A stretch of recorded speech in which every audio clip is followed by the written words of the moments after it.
Germany. And we're going to start the conversation on Taiwo Awoniyi. Taiwo Awoniyi is a player that I love and follow religiously, but he struggled to hold down a shirt in any of the teams that he's gone to. I don't have question about his ability, but sometimes I just feel like there's too much of a nice guy. He reminds me of Kaká. There's too much of a nice guy, too decent, too churchy kind of thing. As a striker, you need a little bit of brutal personality. People say it doesn't matter, but I think it matters.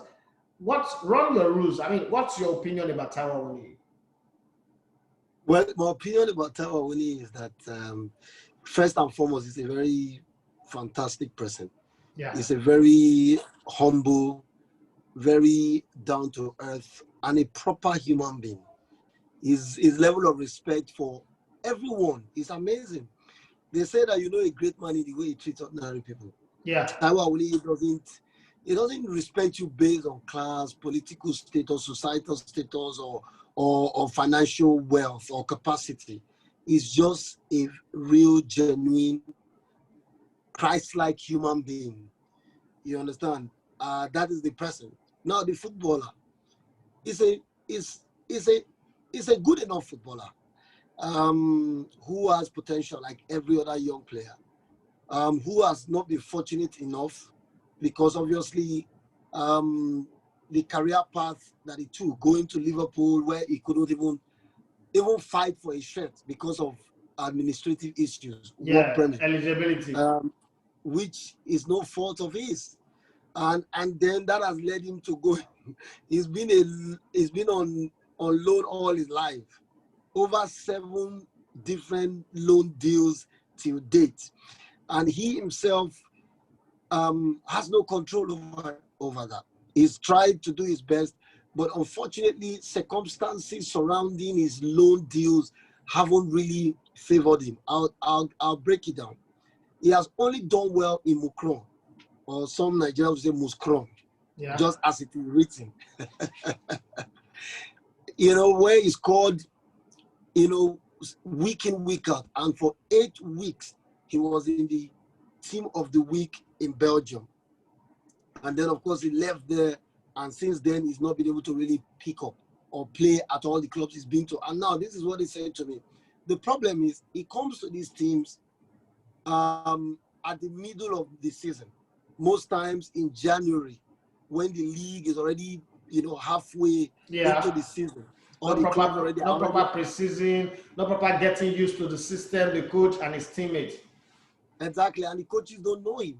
So when he comes, because the coaches don't ask for him. It's a deal between clubs, Liverpool and the clubs. Okay, get this guy, we'll pay him. Sometimes you will pay him, and then they do the deal. And then they say if you don't play him if he doesn't get this particular number of games, you are going to pay us some amount of money. So it's more like business being done with this player without even considering the well-being of the player himself. So he goes to this club and the coaches are like, welcome, you're going to train with us, but I'm sorry, you're not part of my plans. And they accept something beyond the control of the coach happens, like what happened in Mainz. And now, then he struggles to get into the team, and then the season ends, and then it keeps going on and on and on. At Mainz, this is what happened, and this is what he said. The same thing started at Mainz. For over 4 months at Mainz, he played less than 3 hours, less than 2 games, and he was really sad. He was not happy. And then the coronavirus lockdown came about, and because of the lockdown, when the teams resumed training, they had to play 10 aside in order to be able to get fitness on time before the leagues, league games again. Because normally they don't do this. They just have, do what you call tactical, God bless you, understanding, combination play and all that. And then they played 10 aside. Taiwo went on a solo run and scored a goal, and everybody were like, so this guy is this fantastic. We've never seen this, kind of quality. And then they thought it was a fluke. The next day, he did it again. And that was what changed everything at Mainz. And then when the league resumed, he played till the end of the season before that unfortunate incident. Thank God, he didn't take it live.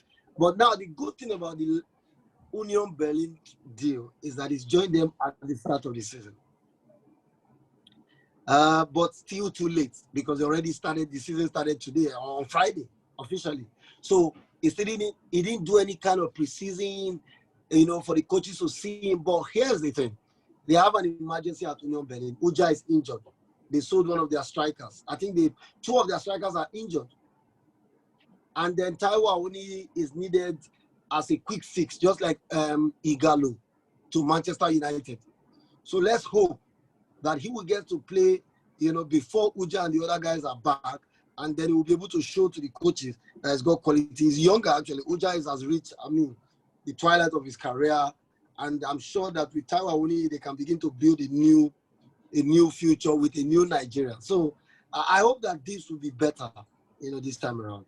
Well, even me too. I really hope because Taiwo Awoniyi is a pretty decent football player. A striker that, if given a good run of games, no striker scores every day, but if given good run of games, is the kind of striker that will deliver for you. Yes, he doesn't have the big muscles and all that, but he's intelligent. Michael Owen did not have big body. Raul Gonzalez was not a big player. Let's not even mention Messi now. All they need is a playing time, opportunity. Because I know that if they didn't give Messi the playing time that he needed, we wouldn't realize how much of a great player he is. Now, let's move forward. Bayern seems to start the season in a hatred manner that they ended last season. 8-2 Barcelona. Sorry, you're a Barcelona fan, but I have to bring it up. And now 8-0 Schalke 04. Seriously? This team is getting better. Who can stop Bayern Munich in the Bundesliga? Let's not talk about Champions League here because there's still plenty of time ahead. Let's not jump the gun. Who can stop them in the Bundesliga? Well, I will say it without any fear of contradiction. Nobody. The Bundesliga is actually too weak for Bayern. Bayern is right now undisputedly the strongest team in the whole of Europe. I'm saying Europe, where you have England, Spain, Italy, and then France. So the Bundesliga has no team that can stand Bayern in any ramification. You see, the good thing about the Bayern team is it has strength in depth, it has stability, it has capacity, and then it keeps growing by the games. They won the Champions League without Leroy Sané or Leroy. I have a problem now. I'm sometimes using German accent. I'm sometimes, confused between using English and, in German, in English we say Sané. In German is Sané. The S I understand. Now, there's something about this Bayern team. If you look at Juventus, you say, okay, Cristiano Ronaldo and the others. You look at Man City, it's Kevin De Bruyne, Raheem Sterling, and maybe Aguero and the others. You look at Man United, you look at some of these things, there is one big player. In Bayern, it's everybody. Yes, there's Lewandowski, there is Mola, there is all of that. It's everybody. What kind of system have they been able to cook up? Because a coach, an unknown as a Flick, came in at a time where it seemed like they were struggling, they were fourth on the league table. It seems like RB Leipzig was going to run away with the league title, surprise everybody. And then they gradually came back to form, grind results, and then find their form all of a sudden, exploded into life, beat everybody in Champions League, 11 games, not dropping a point, not losing, not drawing, winning the Champions League, winning the league, and winning the cup. Now, as a Flick is all of a sudden in that Pep and Mourinho kind of level, okay? They also added Leroy Sané or Leroy Sané, whatever it's called. Let's go with it. But they let a player go. Thiago Alcantara.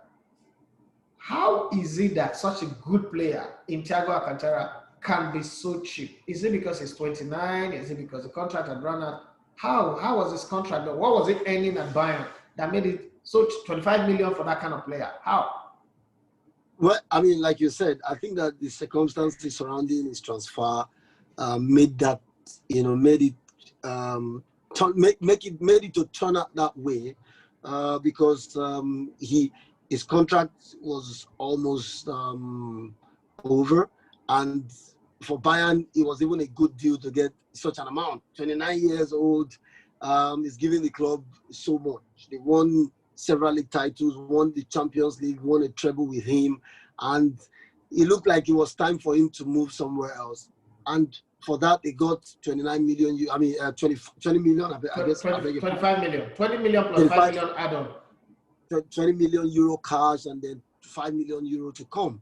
I think it's a good deal for both parties. Liverpool have got a fantastic midfielder, a very creative midfielder, one that has the beautiful vision, intelligent, excellent footballing brain, and it brings that flair that Liverpool naturally does not have. Liverpool is a typical British team, with pace, with power, but Thiago brings a bit of flair, a bit of Latin feel to the team, which he took from Spain to Bayern. And, we saw how he was able to marshal Bayern's midfield on many occasions, controlling the midfield and dictating the flow of the game. I think that's what he brings to Liverpool Football Club. And, like I said, it's a win-win for both of them. He's giving us a lot. We let him go for 20 million, euros cash. That can be invested, Bayern, on a young player that can grow to become a mainstay in the Bayern side. And you see, like we said, and that's a reflection of the strength of this Bayern side. It's a team that is so, is so complete.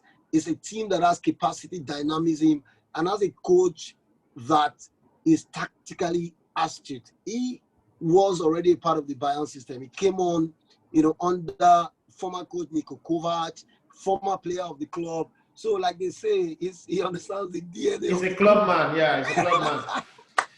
Okay, so while all this was happening, I was thinking that before Thiago Alcantara went to Liverpool, Barcelona would have pounced to get a player who know Barcelona, who understand them, and they're letting Rakitic go, also planning to let Arturo Vidal go. I thought that Barcelona, for that amount of money, was very cheap. They could have pounced to get him. Man, he still got, plus or minus, he still got like 3, 4, 5 years in him to play at that level.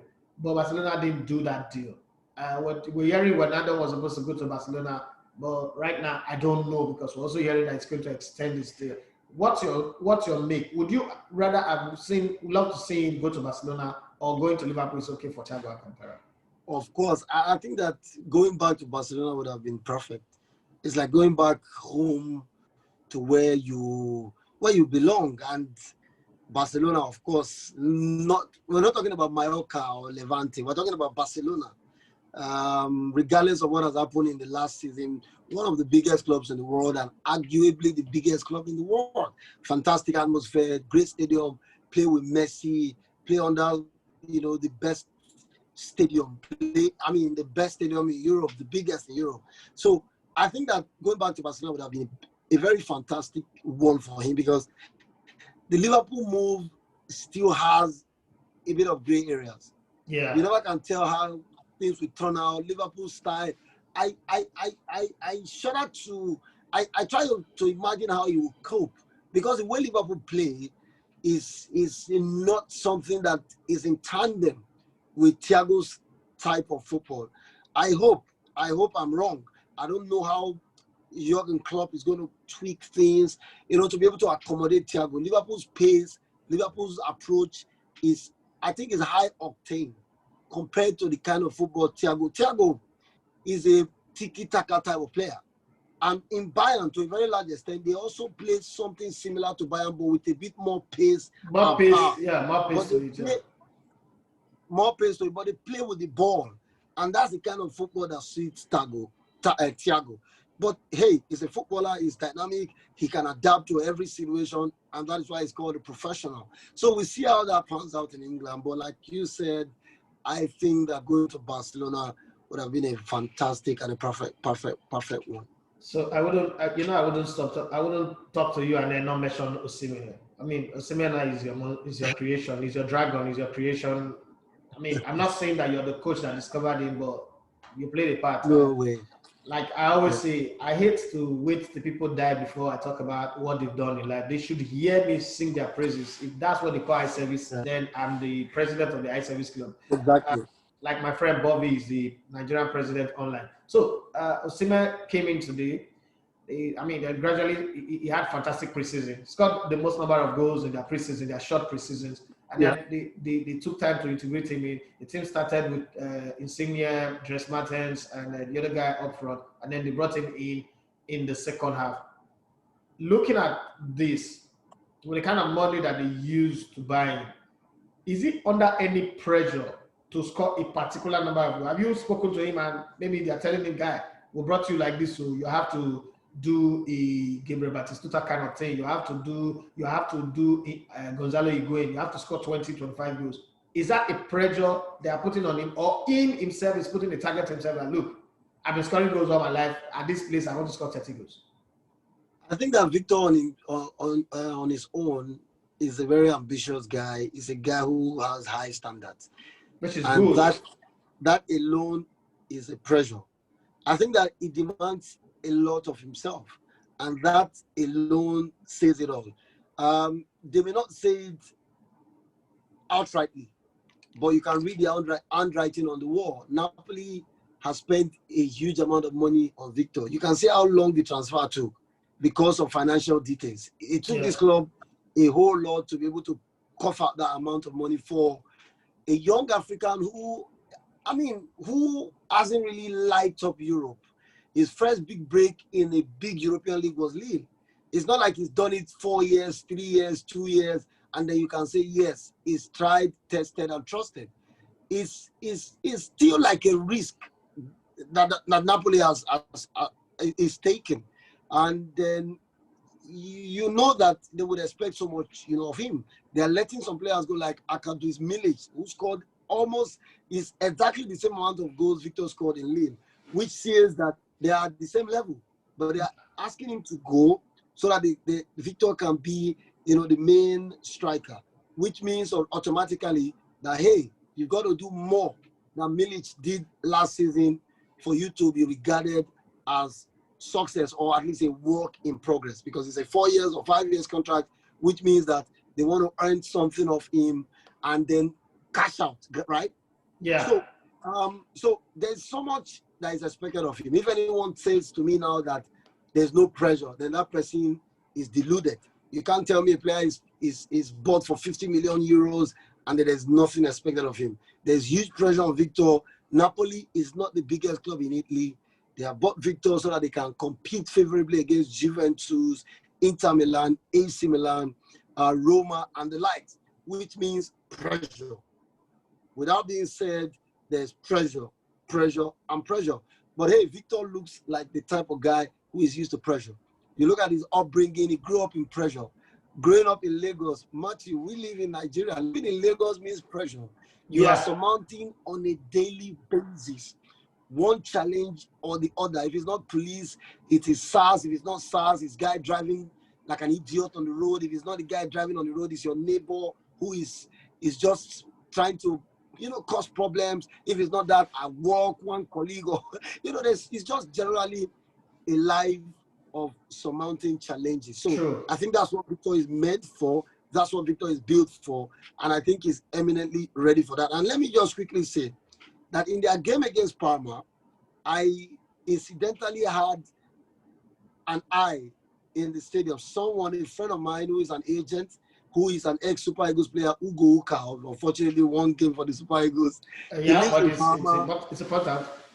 Exactly. He lives in Parma, and immediately he saw that Victor was coming to Parma. He sent me a message, and I contacted Victor, and he went to the stadium, and he was giving me blow-by-blow account. Immediately Victor came on. Things changed. Napoli scored one and scored two. And you know what he said to me? He said, Victor is too powerful and fast.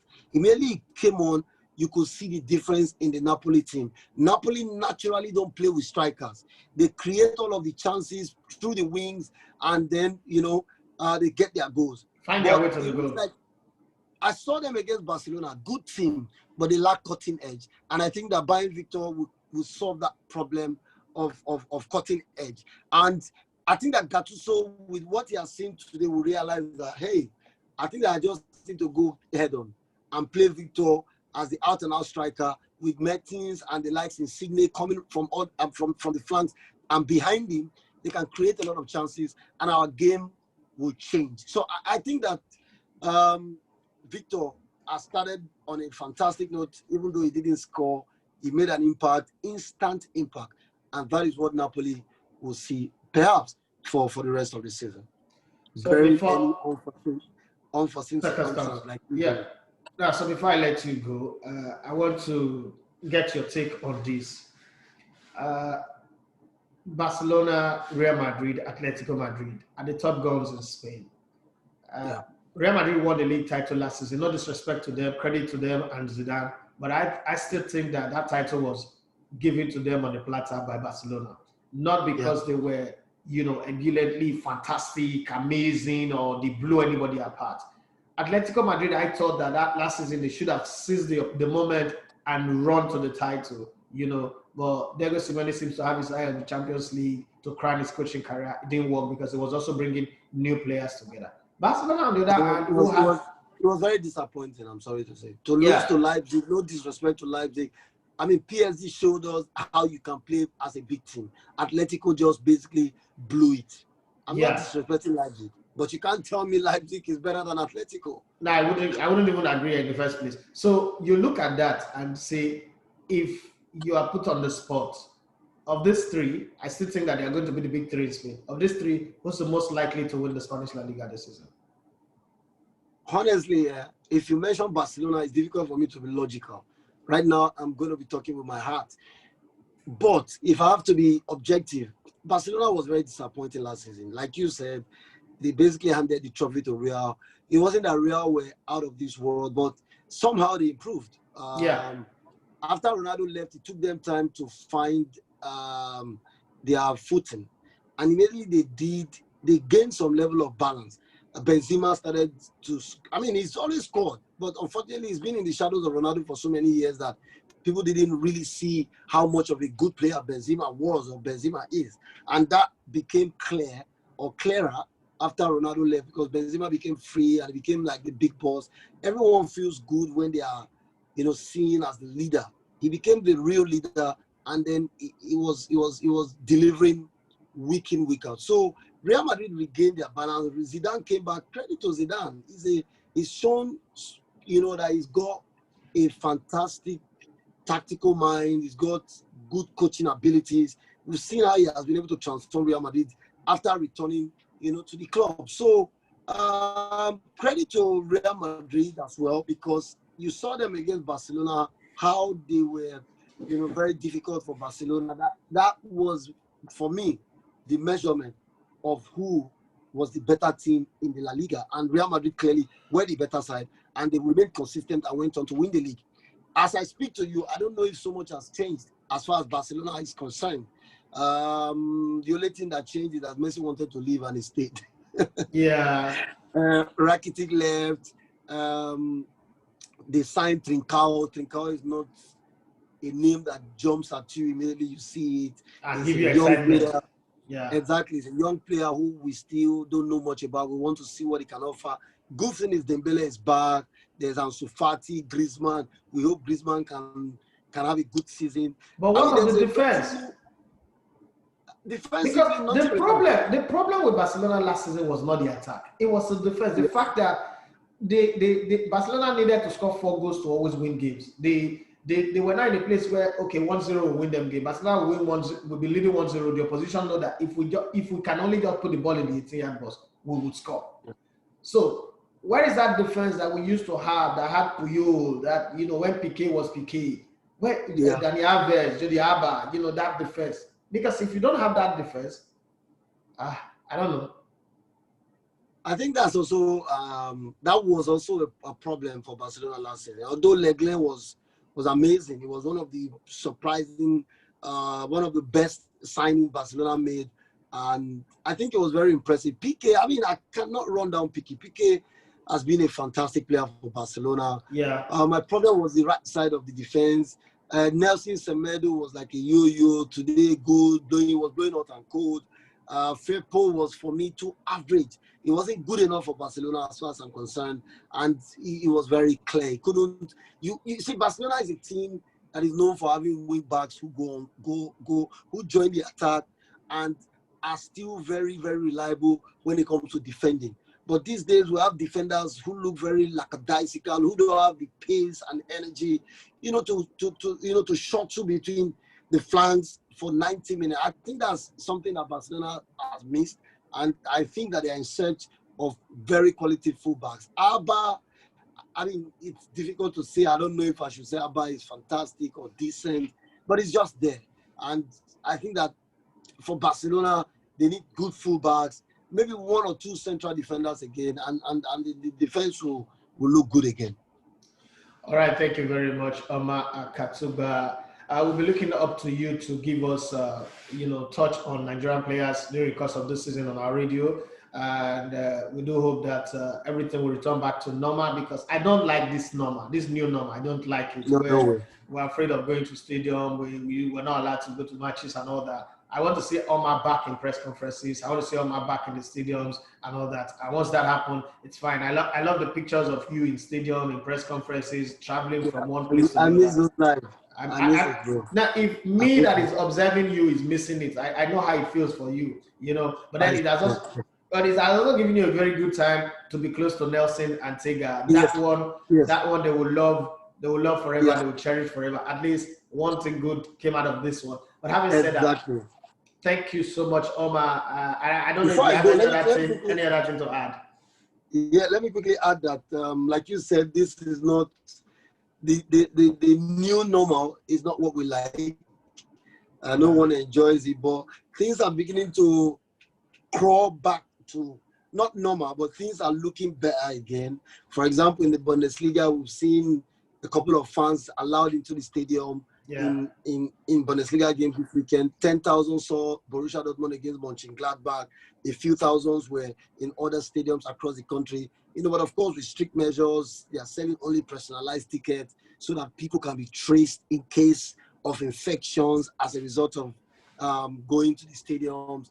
And of course, people are wearing their masks while going to their seats and all of that. So they are gradually, after a six-week test run, they are gradually, beginning to welcome people back, into the stadium. So we'll get back to it. I hope that they find at least a vaccine for this deadly virus so that we can all continue to live like we used to. Some people say life will never be as it used to be, but I don't think that this is the life that we want, the life of keeping distance from fellow human beings.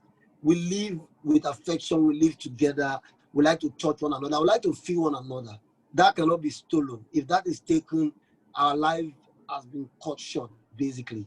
So I think that the best way forward would be to find a vaccine or find a cure outrightly so that life can return to normal. And quickly, the Nigerian contingent in the Bundesliga is rising again. Nigerian contingent, original Nigerian contingent. I don't know what you mean there, but Nigeria.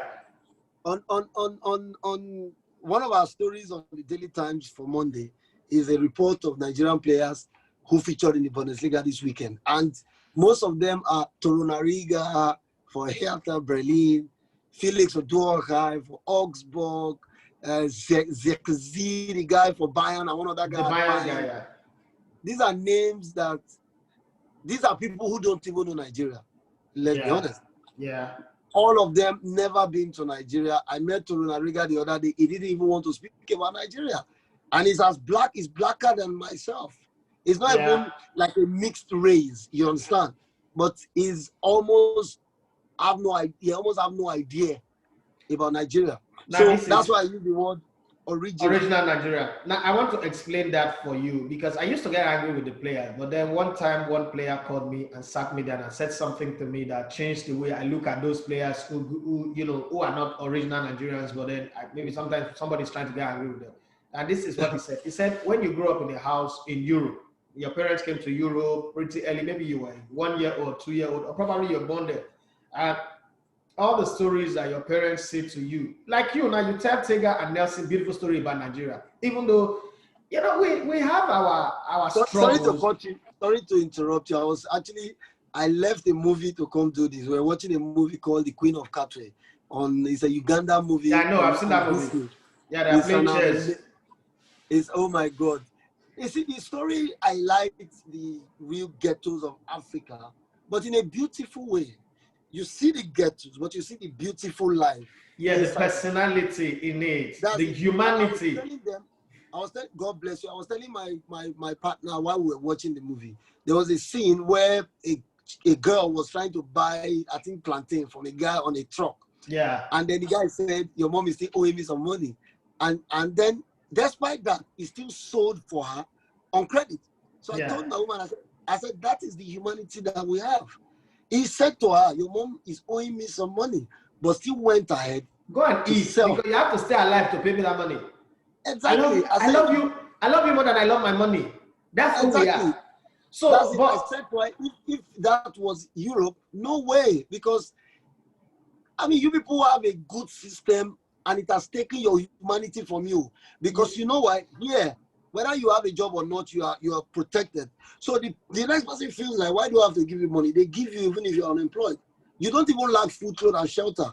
So you are living on the system. You're not living on your humanity anymore. Your system has programmed you. You're like a machine, living like a machine. Exactly. Now, but then there is also this flip side that most Nigerians who go abroad do. Once they have their children abroad, they start filling their head with negative information about they are witch people, village people are bad, Nigeria is criminal. So the guy does not really grow up with an affection for Nigeria. It doesn't only happen in Europe. Some Nigerians who come to Lagos and raise their children will tell you, I can't take my children to the village. Better go touch them. You know, that kind of feeling is the thing that makes these people not grow up and like, I don't know Nigeria. I don't have any. Only few, like the Maduka Okoye, that would now start making search and like finding out. One of the things that has helped us, let me be very honest with you, is Nigerian music. Yes. People like the Big Square, them, all these Nigerian musicians, Burna Boy, Davido, Whiskey, Tiwa Savage, Omaomi, Timida Kolo. Now, because when you're listening to the music, you start hearing the story, you start feeling the vibe. And, there's something that it's Biola Kasim that wrote it about the people you vibe with bring one thing. I've forgotten the follow-up. Your vibe attract your tribe. Good, yes, your vibe attracts your tribe. So when you start vibing to those beautiful music and you start feeling it, you start creating a tribe. Like, well, Nigeria is not as bad as they say. Let me even check them out. Let me check their movies. Let me check their other music and all that. And then you start following the team, and then your affection. Because see, countries that you can't wake up as a Nigerian, for instance. You can't wake up and say, "Oh, my dream is to go live in Somalia." "Oh, I'm a Nigerian. My dream is to go and live in Syria." Because there is no vibe that connects you. Syria might not be a terrible country, or I'm going on vacation to Azerbaijan. What did they go do there? Because they've not created a vibe that connects you. So I think it's the same thing with these Nigerian players that born the diaspora Nigerian young children who don't have the vibe. So most parents need to reconnect their children with their own. Even if they're not traveling down, tell them good stories about your own. Because if Nigeria is that bad, they raised you. So you should also... Let me also add that you don't have to play for Nigeria. But absolutely, as a Nigerian, you can still keep your... Look at Joshua. I always tell people, when people say to me, what country will your child play for? I don't like to pretend. I am one of the most honest people. If my child grows up today and Germany gives him a call-up, I will never advise him to turn down Germany. Never. However, the most important thing is for him to respect and value his Nigerianness. That is much more important than just playing for Nigeria and not even really having Nigeria in your heart. You know, there are people like that. Very good one you just said. And it's not wearing the jersey. It's at having Nigeria. That Joshua have that. Ozil won the World Cup with Turkey, but he damned the consequence. Won the World Cup with Germany, but he damned the consequence committing himself to let everybody know that, guy, I am first and foremost a Turkish person. Exactly. You don't have to like it, but I'm a Turkish person. That's it. That's something. That's a message we must pass across anyway. It's a conversation we must lead. I think I spoke with Timida Kolo on that too. It's a conversation we must lead and let people know. Nigeria is not the worst place in the world. Let me add the story of Anthony Joshua. Anthony Joshua is a British boxer. He would have become He would. I'm sorry to say this. He wouldn't have become as great as he is if he was a Nigerian boxer. There's nothing to be sorry about. That's fact. You don't apologize for stating the obvious fact. Exactly. However, we love him. He loves us. That is much more important than saying I'm a Nigerian footballer only for what you are benefiting.